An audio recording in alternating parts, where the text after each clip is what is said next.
Hello friends, welcome back to our YouTube channel GK with me. तो आज के इस क्लास में हम पढ़ना स्टार्ट करेंगे हड़प्पा सभ्यता के बारे में। जैसा कि आपको पता है, इससे पहले मैं आपको 3 क्लासेस जो हैं हड़प्पा सभ्यता की वो करवा चुकी हूँ। आज ये हमारी 4th क्लास रहने वाली है। इससे पहले वाली क्लास में मैंने सारा का सारा आपको हड़प्पा की डिटेल बताई थी कि कब इस पर खुदाई का काम किया गया, कौन सी साइट कहाँ से मिली है, कौन सी साइट जो है वो इंडिया की है, कौन सी साइट पाकिस्तान में है, इंडिया में टोटल साइट्स कितनी है। अफगानिस्तान में जैसे 2 साइट्स मिली थी, इंडिया में 925 साइट्स हैं, ठीक है। वैसे ही 450 प्लस साइट्स पाकिस्तान में मिली। तो ये सारा का सारा मैं आपको बता चुकी थी। हड़प्पा सभ्यता का जो विकास है वो किस तरीके से हुआ, इसकी कैसी शेप में ये पाया गया, ट्रायंगुलर शेप में था, ठीक है। यहाँ यूपी के आलमगीरपुर से बलूचिस्तान के सुतका गैंडोर तक फैली हुई सभ्यता थी। इसके अलावा जम्मू कश्मीर के मांडा से लेकर महाराष्ट्र के दैमाबाद तक फैली विकसित सभ्यता जो थी वो हड़प्पा सभ्यता थी, ठीक है। ये सारा का सारा मैं आपको पढ़ा चुकी थी। तो मैं क्लास स्टार्ट करने से पहले आपको बता देती हूँ कि ये क्लास आप चाहे कोई भी एग्जाम दे रहे हैं, चाहे आप आगे टीचिंग का एग्जाम देंगे उसके लिए भी इंपॉर्टेंट रहेगी। इसके अलावा चाहे आप HCS अपकमिंग HCS 2024 का एग्जाम देंगे उसके लिए भी इंपॉर्टेंट रहने वाली है। तो ये सभी के लिए इक्वली इंपॉर्टेंट रहने वाली है। तो आप इस क्लास को ध्यान से देखिएगा, ध्यान से सुनिएगा। बाद में अपने इससे क्वेश्चन जो होंगे उनको अटेम्प्ट करने की कोशिश करेंगे। तो ये क्लास आपकी इजीली आपके लिए इंपॉर्टेंट भी रहेगी, ठीक है। तो ये आप इसको भूलेंगे नहीं अगर आप साथ साथ इसके क्वेश्चंस भी अटेम्प्ट करते हैं। तो जैसे मैं आपको बता देती हूँ, अगर आप मान लो आपने क्लास नहीं देखी तो प्लेलिस्ट बना रखी है मैंने, एंशिएंट इंडिया या फिर आप प्राचीन भारत का इतिहास, ऐसा लिखकर मैंने प्लेलिस्ट बनाई हुई है। जब आप चेक करेंगे तो उस प्लेलिस्ट में आपको ये तीनों क्लासें अवेलेबल हो जाएंगी जो इससे पहले मैंने पढ़ा रखी है। मैं आपको दिखा देती हूँ कि मैंने उन पहले वाली क्लासेस में क्या क्या पढ़ाया हुआ है। मान लो किसी ने नहीं देखी हो तो वो क्लासेस देख सकता है, ठीक है। तो सबसे पहले ये यहाँ से स्टार्ट किया था हमने पढ़ना, सारा कंप्लीट हमने पढ़ लिया है। जैसे ये कहाँ तक फैली हुई सभ्यता थी, किसकी खुदाई स्थल कहाँ पर हुई, सभ्यता का विस्तार कैसे हुआ, ठीक है। ये सारा मैं पढ़ा चुकी हूँ। हड़प्पा सभ्यता की क्या विशेषताएं थी, हड़प्पा से क्या क्या प्राप्त हुआ। इसके अलावा जैसे अन्नानागर मिले, मोहनजोदड़ो की खुदाई, ठीक है, ये सारा का सारा हम पढ़ चुके हैं।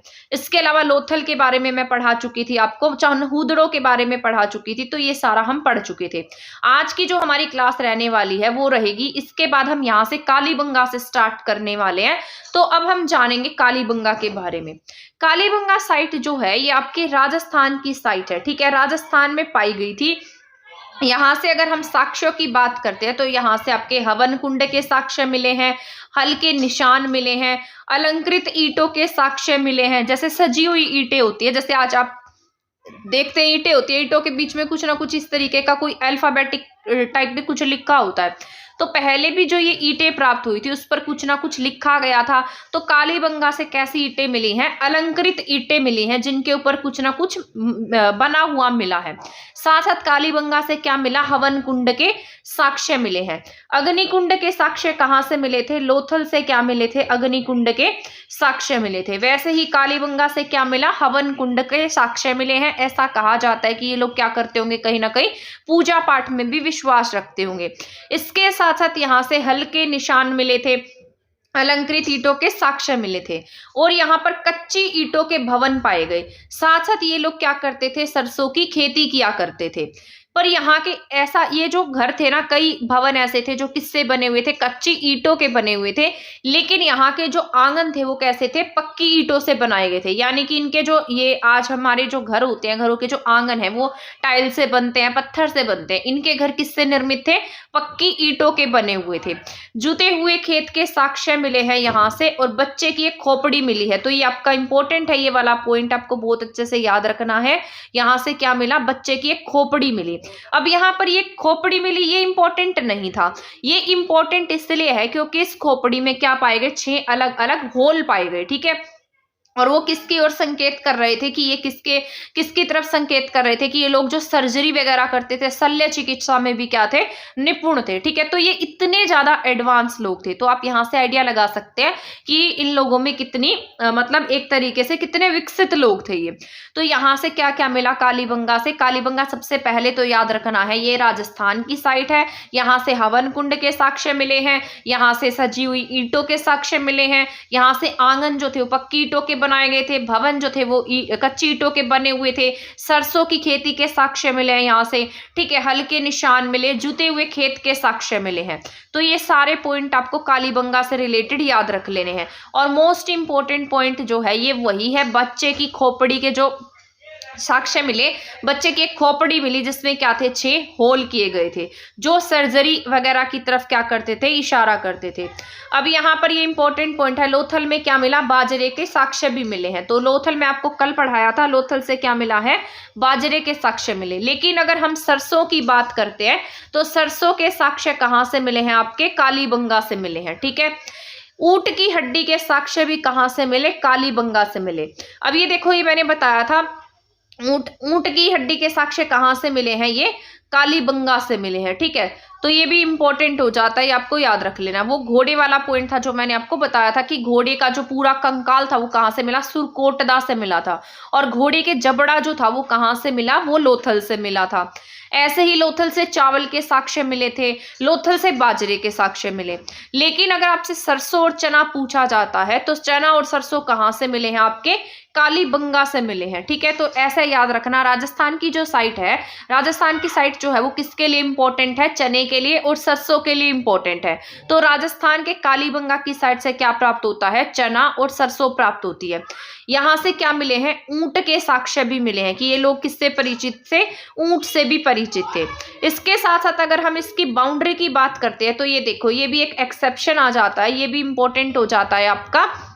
ये इस तरीके से था, यहाँ पर इनकी जो अलग अलग बाउंड्री की गई थी, मैंने आपको बताया था हड़प्पा की और मोहनजोदड़ो की ओनली एक टीला जो था, जो ऊपरी टीला था, जिसे हम दुर्ग, गढ़ी या फिर पश्चिमी टीला कह देते थे, ओनली उसी की क्या की गई थी, बाउंड्री की गई थी। लेकिन यहाँ पर कालीबंगा में ऐसा कहा गया कि यहाँ पर ईंटें ज्यादा पाई गई थी, तो ईंटों की अधिकता होने के कारण इन्होंने क्या कर दिया, दोनों दुर्ग की क्या की थी, बाउंड्री कर रखी थी, ठीक है। तो कालीबंगा ईंटों के लिए फेमस था, साथ साथ यहाँ पर दोनों ही दुर्ग की क्या की गई थी, बाउंड्री, डबल बाउंड्री कर दी गई थी।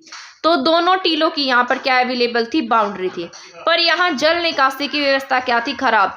तो यहाँ पर क्या फेमस था, यहाँ का जल निकासी जो था वो क्या थी, यहाँ की बहुत खराब थी। मैंने आपको बताया था वहाँ का जो हड़प्पा सभ्यता है वहाँ का वाटर मैनेजमेंट जो है वो सबसे अच्छा था। लेकिन कालीबंगा का वाटर मैनेजमेंट जो है वो कैसा पाया गया, बहुत अच्छा नहीं पाया गया। ऐसा कहा जाता है कि जो कालीबंगा है और जो बनावली है, जो हरियाणा और राजस्थान के आसपास की बेल्ट थी, ये लोग कृषि की तरफ ज्यादा ध्यान देते थे, तो ये बहुत ज्यादा एडवांस नहीं थे, यानी कि ये बहुत ज्यादा हम कह सकते हैं शहरी नहीं थे। इनके आसपास थोड़ी थोड़ी कैसी सभ्यता थी, ग्रामीण सभ्यता भी देखने को मिली है। तो यहाँ पर क्या थी, दोनों ही टीलों की क्या की गई थी, बाउंड्री की गई थी। यहाँ पर जल निकासी की व्यवस्था कैसी थी, खराब थी। कालीबंगा जो है वो किससे नष्ट हो गया था, ऐसा कहा जाता है कि कालीबंगा में भूकंप आया था, तो भूकंप आने की वजह से ये साइट जो है वो नष्ट हो गई, ठीक है। तो आई होप आपको कालीबंगा से रिलेटेड पॉइंट जो है वो समझ में आ गए होंगे। तो सबसे पहले आपको इस इमेजेस से याद रख लेना है, ये जो ये थी इसकी दोनों ही साइड की क्या की गई थी, डबल बाउंड्री की गई थी। ऊपर मैंने हड़प्पा बताया था और मोहनजोदड़ो बताया था, उनके सिर्फ पश्चिमी टीले की बाउंड्री की गई थी, ठीक है। इसके अलावा मैंने आपको लोथल बताया था। लोथल इसलिए इंपॉर्टेंट हो जाता है क्योंकि दोनों ही दुर्ग की ओनली 1 बाउंड्री थी। और इसके अलावा हमने क्या पढ़ा था, यहाँ चनहुदड़ो पढ़ा था। चनहुदड़ो में एक भी टीले की डबल बाउंड्री नहीं थी। तो इनमें आपको कंफ्यूज नहीं होना, ये आपके लिए बहुत इंपॉर्टेंट है। अगर आप इसको इसी तरीके से लिखकर याद करेंगे तो आपके लिए, आपको ये बहुत इजी भी याद हो जाएंगे, ठीक है। इसके अलावा अगर हम यहाँ बनावली की बात कर लेते हैं तो बनावली जो है ये कहाँ की साइट है आपके, ये बनावली की बात हो रही है, देखिए बनावली है।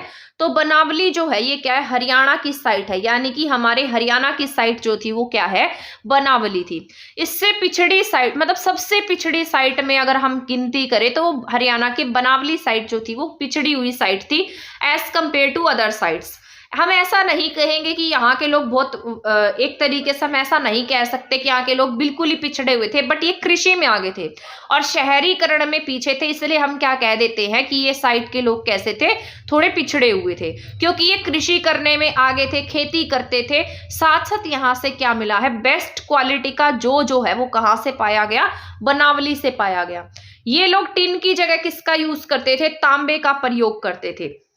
तो आपने देखा होगा पहले जो लोग थे वो मतलब जो हड़प्पा सभ्यता के लोग थे, उन्होंने टिन और यहाँ पर मतलब यहाँ पर टी इज इक्वल टू के बना दिया था, तांबा और टिन को मिलाकर इन्होंने क्या बना दिया था, कांसा बना दिया था। लेकिन ये लोग डायरेक्ट किसका यूज करते थे, तांबे का प्रयोग करते थे, इन्हें तांबे से कांसा बनाना नहीं आता था। यहाँ से क्या क्या प्राप्त हुए हैं, तांबे के बाण मिले हैं, ठीक है, तांबे की कुल्हाड़ी मिली है, कच्ची मिट्टी के हल्का खिलौना मिला है, और यहाँ पर क्या पाया गया, सबसे अधिक जौ पाया गया है, ठीक है। तो यहाँ से क्या मिले, तांबे का बाण मिला, तांबे की कुल्हाड़ी मिली, कच्ची मिट्टी का हल्का खिलौना मिला, जौ सबसे अधिक पाया गया, ठीक है। और यहाँ का जो ड्रेनेज सिस्टम है वो कैसा था, सबसे अधिक खराब था। तो ये भी याद रखना है, यहाँ का ड्रेनेज सिस्टम क्या था, बहुत अच्छा नहीं था। तो ड्रेनेज सिस्टम भी यहाँ का कैसा था, खराब था। तो यही मैंने बताया है, वाटर सिस्टम, ड्रेनेज सिस्टम बनावली और यहाँ पर कालीबंगा का बहुत बेस्ट नहीं था। अगर हम धोलावीरा की बात करते हैं तो धोलावीरा साइट जो है ये कहाँ की साइट पाई गई, ये आपके गुजरात की साइट थी। और सबसे बेस्ट बंदरगाह की बात की जाए, सबसे बेस्ट डॉकयार्ड की बात की जाए, तो सबसे बेस्ट बंदरगाह जो थी वो कौन सी, आपके धोलावीरा है। धोलावीरा साइट जो है ये कैसी फॉर्म में पाई गई, धोलावीरा साइट जो है ये कैसी फॉर्म में पाई गई है, आयताकार फॉर्म में पाई गई है, ठीक है। तो कैसी फॉर्म है इसकी, आयताकार फॉर्म है। 3 स्तर में विभाजित था। मैंने आपको बताया सभी साइट्स जो हैं वो कितने पार्ट्स में डिवाइड थी, 2 पार्ट्स में डिवाइड थी। एक पश्चिमी टीला था और एक आपके पूर्वी टीला था। लेकिन धोलावीरा की खास बात ये थी कि धोलावीरा 2 पार्ट्स में डिवाइड ना होकर कितने पार्ट्स में डिवाइड की गई थी, 3 पार्ट्स में डिवाइड की गई थी। यानी कि हम ऐसा कह सकते हैं कि यहाँ पर एक मध्यम वर्ग भी शामिल था, क्योंकि मैंने आपको बताया था जो पूर्वी टीला था वहां पर किसान और आम जनता रहती थी। और इस तरीके से यहाँ पर जो पुरोहित, पंडित या बड़े स्तर के लोग थे वो किस में रहते थे, पश्चिमी टीले में रहते थे, या दुर्ग में रहते थे, या गढ़ी में रहते थे, ठीक है। लेकिन धोलावीरा से एक अलग साइट के साक्ष्य मिलते हैं, ये 3 स्तर में डिवाइडेड था, ठीक है। तो यहाँ पर मध्यम स्तर भी पाया गया। तो ये इंपॉर्टेंट हो जाता है, धोलावीरा से क्या पाया गया, मध्यम स्तर। अगर पूछा जाए तो वर्ल्ड में 4th नंबर की बड़ी साइट में हम किसकी गिनती करते हैं, धोलावीरा की गिनती करते हैं, ठीक है। और साथ साथ ये इंपॉर्टेंट हो जाता है, ये पॉइंट आपका बहुत जरूरी है, धोलावीरा साइट जो है यहाँ से क्या पाई गई है, एक नंबर प्लेट पाई जाती है। और ये नंबर प्लेट कितने अंकों की होती है, इस पर 10 नंबर लिखे रहते हैं। तो धोलावीरा से एक नेम प्लेट मिली जिस पर क्या लिखे गए थे, 10 नंबर लिखे गए थे, ठीक है। तो आपसे पूछा जा सकता है कि 10 नंबर वाली प्लेट कौन सी साइट से पाई गई, तो धोलावीरा से 10 नंबर की प्लेट पाई गई है। या फिर हम कह सकते हैं ये किसी न किसी के घर की नेम प्लेट रही होगी। यहाँ का वाटर मैनेजमेंट जो था वो सबसे बेस्ट था। तो ये भी पूछा जा सकता है वाटर मैनेजमेंट कहाँ का बेस्ट था, तो ये धोलावीरा साइट जो थी उसका वाटर मैनेजमेंट सबसे बेस्ट क्वालिटी का था, उच्च कोटि का था। यहाँ से 16 तालाब मिले हैं। तो धोलावीरा से क्या मिले, 16 तालाब मिले। ऐसा भी कहा जाता है कि बांध वगैरह के लिए भी, डैम वगैरह के लिए भी आपका धोलावीरा जो है वो फेमस साइट रही थी। धोलावीरा कच्छ गुजरात में है। ये देखो इस तरीके से मैंने ये साइट बनाकर दिखा रखी है ताकि आप इस इमेज से इनको याद कर सके। तो ये क्या है, आपका पूर्वी टीला है। इसके अलावा ये क्या है, आपका पश्चिमी टीला है। और बीच वाले को हम किसके नाम से जानते हैं, मध्यम टीले के नाम से जानते हैं। और यहाँ की सबसे स्पेशल बात ये थी कि यहाँ पर एक स्टेडियम के साक्ष्य भी पाए गए। जैसे आज के स्टेडियम होते हैं, सीढ़ियां सी बनाई गई होती है और बहुत बड़ा हॉल सा होता है, उसी तरीके से यहाँ पर क्या पाया गया, स्टेडियम पाया गया था। तो उस समय में ये इतने ज्यादा एडवांस थे कि ये क्रिकेट वगैरह और अदर गेम भी खेला करते थे, इसलिए यहाँ से क्या पाया गया, स्टेडियम पाया गया, ठीक है। तो धोलावीरा बहुत इंपॉर्टेंट साइट है क्योंकि यहाँ से बहुत सारे साक्ष्य मिले हैं। यहाँ से एक स्पेशल बात हो जाती है, मध्यम टीला मिला है। सेकेंड, यहाँ से नंबर प्लेट मिली है, ठीक है। थर्ड, यहाँ से स्टेडियम मिला है, ठीक है। तो ये आपका इंपॉर्टेंट है। वाटर मैनेजमेंट इनका बहुत ज्यादा अच्छा था, इसलिए यहाँ से 16 तालाब के साक्ष्य भी मिले हैं। तो धोलावीरा मोस्ट इंपॉर्टेंट साइट है, इसको आपको भूलना नहीं है। इसके अलावा अगर हम रंगपुर की बात करते हैं तो रंगपुर का एक पॉइंट आपको याद रखना है। रंगपुर साइट जो है आपके गुजरात की है और यहाँ से क्या पाया गया, चावल की भूसी के साक्ष्य मिले हैं। तो रंगपुर में क्या मिले आपको, चावल की भूसी के साक्ष्य मिले हैं। इसके बाद अगर हम नेक्स्ट साइट की बात करते हैं, सुरकोटदा। सुरकोटदा कहाँ पर पाया गया, गुजरात में। सुरकोटदा कहाँ की साइट है, गुजरात की साइट है, ठीक है। तो ये इंपॉर्टेंट है, आपका मोस्ट इंपॉर्टेंट में टिक कर लेना। इस साइड की भी क्या थी, डबल बाउंड्री थी। तो अभी मैंने आपको एक साइड और बताई थी जिसके डबल बाउंड्री की गई थी दोनों टीलों की, ठीक है, और वो एक साथ एक ही बाउंड्री से घिरे हुए थे। तो वो थी आपकी लोथल, लोथल के साथ साथ आपके सुरकोटदा। तो गुजरात की दो साइट है जो केवल सिंगल बाउंड्री, जिनकी दोनों की ही सिंगल बाउंड्री की गई है, मतलब दोनों की ही कॉमन बाउंड्री है। तो ये इंपॉर्टेंट हो जाता है ना। सुरकोटदा किससे घिरा हुआ था, ये साइट की भी क्या की गई थी, दोनों को ही एक बाउंड्री से कवर किया गया था। दोनों टीलों की क्या थी, एक बाउंड्री थी। तो सुरकोटदा और लोथल क्या है, इसके एक्सेप्शन हो जाते हैं। सैंधव समाज जो है, इसके बाद हम नेक्स्ट पढ़ लेते हैं। ये इंपॉर्टेंट पॉइंट लिखे हैं मैंने, ये आपको याद कराने के लिए लिखे हैं। तो सैंधव समाज जो है वो 4 वर्गों में डिवाइडेड था। जैसे आपके वैदिक सभ्यता थी वो भी 4 अलग अलग पार्ट्स में डिवाइडेड थी। तो यहाँ पर भी कुछ वर्ण व्यवस्था देखने को मिली, कुछ वर्ग व्यवस्था देखने को मिली।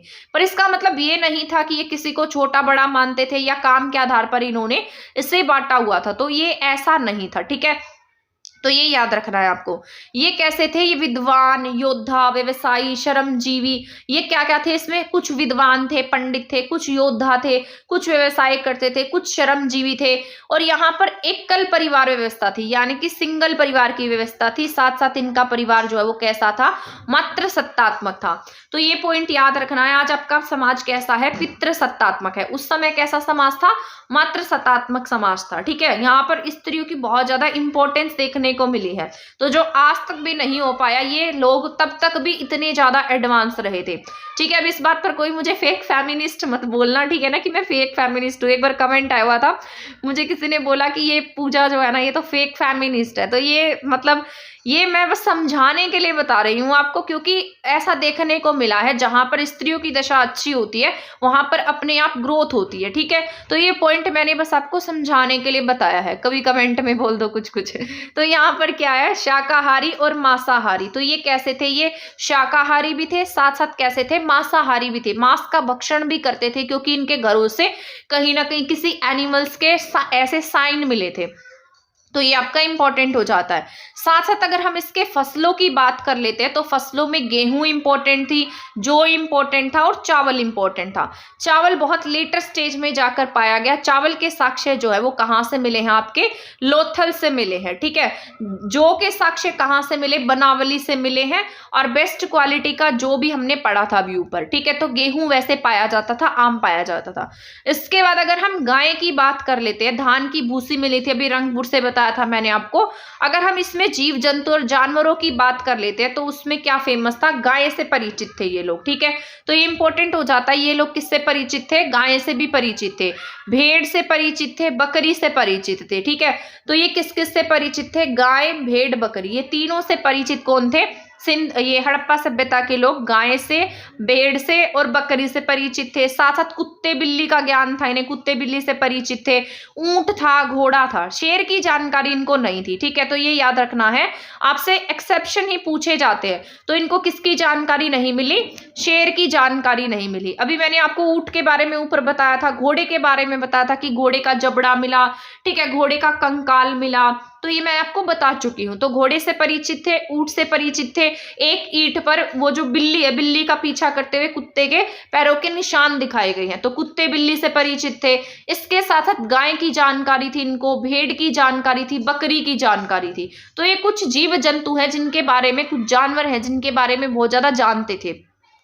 इसके अलावा इनको शेर की जानकारी नहीं मिली है, बट इनके पास में इनको हाथी की जानकारी थी और बारहसिंगा से भी परिचित थे, ठीक है। तो ये आपके इंपॉर्टेंट पॉइंट है। अभी मैं इसको रिपीट कराऊंगी ताकि आप इसको भूलो नहीं और साथ साथ इसमें कंफ्यूज ना हो। अगर हम यहाँ पर सब्जी की बात करते हैं तो सब्जी में मटर और दालें बहुत ज्यादा ये लोग यूज किया करते थे, तो मटर और दालें फेमस थी। अगर हम तेल की बात कर लेते हैं तो तेल में राई के तेल का यूज करते थे और ये सरसों के तेल से क्या थे, जानकार थे। तिल का तेल भी यूज करते थे। तो राई का तेल, ठीक है, सरसों का तेल, इसके अलावा तिल के तेल का क्या करते थे, यूज करते थे। कपड़ों की अगर हम बात कर लेते हैं तो ऊनी कपड़े फेमस थे, साथ साथ यहाँ पर सूती कपड़े फेमस थे। तो दोनों प्रकार के कपड़े पहनते थे। कपास को ये लोग क्या कहते थे, सिंडोन कहकर पुकारते थे, इसलिए कहीं कहीं ने सिंडोन सभ्यता भी कह देते हैं। श्रृंगार प्रस्थानों में कहा जाता है कि यहाँ के जो स्त्री हैं और जो पुरुष हैं वो दोनों ही क्या क्या करते थे, श्रृंगार करते थे। आपने देखा होगा आज भी पुरुष जो चेन वगैरह वो पहनते हैं, अंगूठी पहनते हैं, घड़ी पहनते हैं, उसी तरीके से यहाँ पर भी जो पुरुष थे उन्हें जैसे मन के पहनने का, मालाएं पहनने का, इन चीजों का शौक हुआ करता था। बट ये जो समाज भी जो था वो भी अमीरों में, गरीबों में इस तरीके से डिवाइडेड था। तो जो धनी लोग हैं वो क्या पहनते थे, धनी लोग सोने के आभूषण, चांदी के आभूषण, कीमती पत्थरों के आभूषण, हाथी दांत के आभूषण पहना करते थे। तो ये याद रख लेना है, जो अमीर लोग थे वो क्या पहनते थे, सोने, चांदी, कीमती पत्थर, हाथी दांत के आभूषण पहनते थे। तो यहाँ से हम आइडिया लगा सकते हैं कि ये समाज भी कैसा था, डिवाइड था। ठीक है, गरीब लोगों की बात करते हैं तो गरीब लोग तांबे के, सीपी के, अस्थि भूषण के आभूषण पहनते थे। अब आप पूछेंगे कि हम इसका आइडिया कैसे लगा सकते हैं, क्योंकि जो इनके कंकाल मिले हैं, इनके कंकाल जो हैं उनके ऊपर कहीं ना कहीं आभूषण पाए गए, क्योंकि वो तो खत्म नहीं हुए, साथ में क्या करते, कई जगह पर इनके जो कीमती सामान था इनके साथ में दफनाया जाता था। तो एज इट इज वो सामान पाया गया, जिसके आधार पर ये डिसाइड किया जा सकता है कि ये लोग कहीं ना कहीं किसी वर्ग में डिवाइडेड थे। तो अमीर लोग जो थे वो महंगे आभूषण पहना करते होंगे, वैसे ही गरीब लोग तांबे के, सीपी के, मिट्टी के, अस्थि के आभूषण पहनते थे। ठीक है, आ रहा है समझ में यहाँ तक का जो मैं समझा रही हूँ। मनोरंजन की बात करते हैं तो मनोरंजन में शतरंज का प्रयोग करते थे, संगीत का प्रयोग करते थे, नृत्य करते थे, जुआ खेलते थे। तो ये इंपॉर्टेंट है, जुआ खेलने में भी आगे थे ये। शतरंज इनका फेवरेट गेम था, शतरंज बहुत ज्यादा जगह पर देखा जाता है। संगीत करते, नृत्य करते थे। ठीक है, तो ये हो जाती है इनकी कुछ क्वालिटीज जो जिनसे ये परिचित थे। तो इसको एक बार मैं रिवाइज करा देती हूँ ताकि आप इसमें कंफ्यूज ना हो। तो मैंने अभी आपको बताया इनका जो समाज था वो 4 भागों में डिवाइडेड था। जैसे विद्वान थे, कुछ योद्धा थे, कुछ श्रमजीवी थे, कुछ व्यापारी थे, व्यापार करते थे। परिवार की बात करेंगे तो इनकी फैमिली कैसी थी, सिंगल फैमिली थी, एकल परिवार व्यवस्था थी। समाज जो था वो मात्र सत्तात्मक था, शाकाहारी प्लस मांसाहारी दोनों तरीके के थे। परिचित किससे थे, गेहूं, जौ और चावल से परिचित थे। जानवरों की बात करते हैं तो गाय, भेड़, बकरी से परिचित थी कि ये घरों में पाई जाती हैं। इसके अलावा कुत्ता, बिल्ली से परिचित थे। ठीक है, इसके अलावा ऊंट और घोड़े से परिचित थे, साथ साथ हाथी और बारहसिंगा की भी इनको जानकारी थी। बट परिचित किससे नहीं थे, शेर से परिचित नहीं थे। सब्जी की बात करते हैं तो सब्जी में मटर और दालें फेमस थी। अगर हम तेल की बात करते हैं तो तेल में क्या राई का यूज करते, सरसों का यूज करते, तिल के तेल का यूज करते थे। अगर हम कपड़ों की बात करते हैं तो ऊनी और सूती तरीके के कपड़े पहनते। कपास जो थी उनको सिंडोन कहते थे। श्रृंगार प्रस्थानों में स्त्री और पुरुष दोनों श्रृंगार करते थे। गरीब लोग जो वो क्या पहनते थे, तांबे, सीपी, अस्थि के आभूषण पहना करते थे। तो ये सारा मैं बता दिया आपको। मनोरंजन में फेमस शतरंज याद रखना है और जुआ याद रख लेना। अब यहाँ पर इनका ना जो शवाधान था वो 3 तरीके से शवाधान करते थे, यानी कि मरने के बाद जो सेरेमनी करते हैं वो 3 तरीके से की जाती थी। सबसे पहले शवों को दफना देना, जो आज ये मुस्लिम कम्युनिटी के लोग करते हैं, तो सेम क्या करते, दफना देते थे। एक होता है जलाने के बाद राख को बर्तन में रखकर गाड़ना, मतलब पहले जला देते थे फिर उस बर्तन को क्या करते, धरती में गाड़ देते थे। तो ये आज का हिंदू हमारा जो समाज है जिस तरीके से हम करते हैं उस तरीके से कह सकते हैं। उसके अलावा शव को खुले में पशु पक्षियों के भक्षण के लिए छोड़ना, तो ये अलग सी प्रथा थी इनकी। तो ये क्या करते, शव को खुले में ऐसे फेंक दिया करते थे और वो क्या करते, पशु पक्षी उनका भक्षण कर लेते थे। ठीक है, तो 3 तरीके से क्या करते थे, शवाधान क्या करते थे। अगर बात करें पत्थरों की तो पत्थरों में मोस्ट इंपॉर्टेंट है सेल खड़ी का पत्थर पाया जाता था। एनसीईआरटी की बुक में आपको बहुत जगह पर सेल खड़ी दिखाई देगा और सेल खड़ी से क्वेश्चन आने के चांस भी हो सकते हैं। तो सेल खड़ी आपसे पूछा जा सकता है क्या था, ये बहुत मुलायम और सॉफ्ट पत्थर था। तो आपको याद रखना है सेल खड़ी क्या था, बहुत मुलायम पत्थर था, बहुत सॉफ्ट पत्थर था। ये इसके सूक्ष्म मन के मृद भांड बनाए जाते थे। अब यहाँ पर अगर अफगानिस्तान की साइट की बात कर लेते हैं, मैंने आपको बताया था अफगानिस्तान से 2 साइट्स मिली थी, उसमें से एक साइट का नाम क्या था, शारतुघोई, और एक का था मुंडीगाक। ठीक है, तो ये याद रखना है, शारतुघोई और मुंडीगाक जो है वो अफगानिस्तान की 2 फेमस साइट थी। यहाँ पर मणि लिखी है, लाजवर्द मणि है। ठीक है, और हाँ एक बात और मैं बता देती हूँ, अगर आपको ये क्लियर ना दिखाई दे, बहुत सारे बच्चे बोलते हैं कि क्लियर नहीं दिखाई देता, तो आप क्या करेंगे, यहाँ ऊपर ना आपको एक क्वालिटी का बटन दिखाई देगा, ठीक है। क्वालिटी में आपको जाकर हायर क्वालिटी कर लेनी है, और इसके साथ साथ जो ये आपका आप इस तरीके से स्क्रीन को देख रहे होंगे, है ना, तो आप अपने फोन का मोड चेंज कर लेना। यहाँ पर एक बटन सा दिखेगा, उससे आप इसको चेंज करेंगे तो आपको ये स्क्रीन भी थोड़ी सी सही दिखाई देगी और आपको लिखा हुआ भी ठीक दिखाई दे जाएगा। तो आप ऐसा कर सकते हैं, इससे आपकी ये जो क्वालिटी है, वीडियो क्वालिटी है, वो सही हो जाएगी और अक्षर सही से दिखाई देंगे, ब्लर नहीं दिखाई देगा। अगर हम आगे बात करते हैं राजस्थान, तो ये कहाँ से क्या मंगवाते थे, जैसे राजस्थान के खेतड़ी से, आज भी पता आपको खेतड़ी जो है वो तांबे के लिए फेमस है, तो पहले भी ये राजस्थान की खेतड़ी से क्या मंगवाया करते थे, तांबा मंगवाते थे। कर्नाटक जो है, आज भी आपने सुना होगा, कुर्ग कर्नाटक जो किसके लिए फेमस है, कर्नाटक जो है वो सोने के लिए फेमस है, तो पहले भी कर्नाटक से क्या मंगवाते थे, ये सोना मंगवाते थे। अगर खेतड़ी राजस्थान से मिले साक्ष्यों को, ये इंपॉर्टेंट पॉइंट है आपका, 1 सेकेंड रुकिए, तो ये आपका इंपॉर्टेंट पॉइंट हो जाता है, ये same to same as it is point मैंने एनसीईआरटी की बुक से लिया है, तो ये आपका इंपॉर्टेंट है। तो खेतड़ी राजस्थान से मिले साक्ष्यों को गणेश्वर जोधपुरा संस्कृति का नाम दिया गया, तो ये इंपॉर्टेंट हो जाता है, आपसे पूछा जा सकता है गणेश्वर जोधपुरा संस्कृति का नाम कहाँ से किसने दिया है, तो खेतड़ी राजस्थान से जितने भी साक्ष्य मिले हैं उसे किसका नाम दिया गया, गणेश्वर जोधपुरा संस्कृति का नाम दिया गया। खेतड़ी से तांबा जो है वो कहाँ तक जाता था, खेतड़ी से जो तांबा है वो हड़प्पा तक जाया करता था, यानी कि जो मतलब यहाँ से राजस्थान से जो तांबा है वो कहाँ तक निर्यात करते थे ये लोग, हड़प्पा तक निर्यात करते थे। हड़प्पा जो पाकिस्तान में है। ओमानी, यहाँ का जो ओमान से तांबा मंगवाते थे, ओमान का तांबा भी बहुत ज्यादा फेमस था, क्योंकि हड़प्पा से ओमानी तांबे का क्या मिला, एक मर्तबान मिला है। ये ना एनसीईआरटी की बुक में एज इट इज इसकी पिक्चर भी दिखाई गई है, तो ये इंपॉर्टेंट है। तो आपसे पूछा जा सकता है, ओमानी तांबे का भी प्रचलन था, ओमान तक क्या करते थे, ट्रेड करते थे ये, ठीक है। जैसे आज हम इंटरनेशनल रिलेशनशिप की बात करते हैं, आज हम अलग अलग ट्रेड्स करते हैं, अलग अलग संधियां करते हैं, तो उस समय में इतने एडवांस थे कि ओमान से क्या मंगवाते, तांबा मंगवाते थे। और इसका साक्ष्य ये है कि हड़प्पा से क्या मिला है, ओमान तांबे का बना हुआ एक मर्तबान मिला है। काली मिट्टी की विशेष परत की गई थी, और इसके ऊपर क्या किया गया था, जो ओमानी तांबे का मर्तबान मिला, इसके ऊपर काली मिट्टी की विशेष परत की गई, ओमानी तांबा प्लस निकेल, ठीक है। ये तांबे में किसका यूज करते हैं, निकेल का यूज करते थे, इसलिए क्या हो जाता है, इंपॉर्टेंट हो जाता है, ठीक है।